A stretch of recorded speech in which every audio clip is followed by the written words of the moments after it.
Qatar Iran पर हमला कर चुका है, यह बात क्लियर कट दुश्मन ने कह दी है।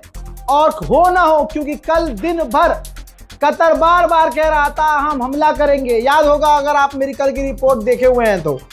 दोस्तों, इजराइल ने कंफर्म किया है कि कतर ईरान पर हमला कर चुका है कल रात को ही, और अब बहुत जल्द सऊदी अरब भी ईरान पर हमला करने वाला है। शेयर कीजिएगा इस वीडियो को, रूबिका लियाकत की तरह मेरे चैनल पर सायरन नहीं बजता है, ठीक? तो जल्दी से शेयर कीजिए इस वीडियो को, क्योंकि कल यही खबर गोदी मीडिया करके सुनाएगा तो आपको लगेगा यार कितनी बड़ी खबर है। बड़ी खबर है, लेकिन टीआरपी के लिए गोदी मीडिया कुछ भी दिखा रहा है मसाला लगाकर।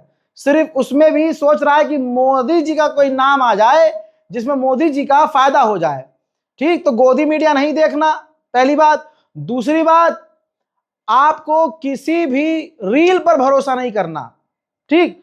अब क्लियर हो गया है कि सऊदी अरब और कतर, अच्छा अमेरिका और इजराइल चाहते यही हैं कि अरब देश मैदान में आ जाएं। इन सभी को हमने हथियार दिए हैं, कब कम आएंगे? और मैं बोलता था ना कि ये हथियार जो अरब देश अमेरिका से ले रहे हैं, एक ना एक दिन इनका ये उम्मत के लिए इस्तेमाल थोड़ी ना करेंगे। अगर उम्मत के लिए इस्तेमाल करने का 1% भी शक होता अमेरिका और इजराइल को, तो कभी सऊदी अरब, कतर, बहरीन, इन अरब देशों को अमेरिका हथियार देता ही नहीं। ये तो लिखित में था कि हमारे खिलाफ कभी इस्तेमाल नहीं करोगे, और ईरान पर जब जरूरत पड़ेगी सबसे पहले ईरान पर हमला हमारे दिए गए हथियारों से करोगे। अभी भी कोई शक है?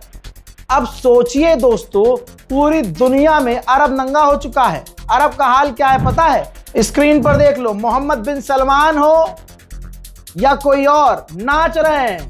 इसमें एक नचनिया कम है, लेकिन ध्यान से देख लीजिए।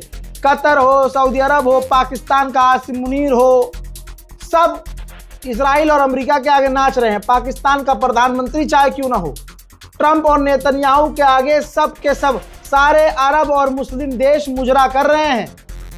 कोई भी ईरान के साथ खड़ा नहीं है, बल्कि सब ईरान के खिलाफ हैं। अब अमेरिका और इजराइल चुपचाप देखेंगे, अरब इस जंग में कूदेगा। ईरान पहले कह चुका था हमें कोई फर्क नहीं पड़ता, रेड लाइन क्रॉस कर दी है आपने तो हम पलटवार करेंगे और करते रहेंगे। अब एक बड़ी खबर सुनिए, इस रिपोर्ट को शेयर कर दीजिएगा, बहुत जल्दी जल्दी बता रहा हूं।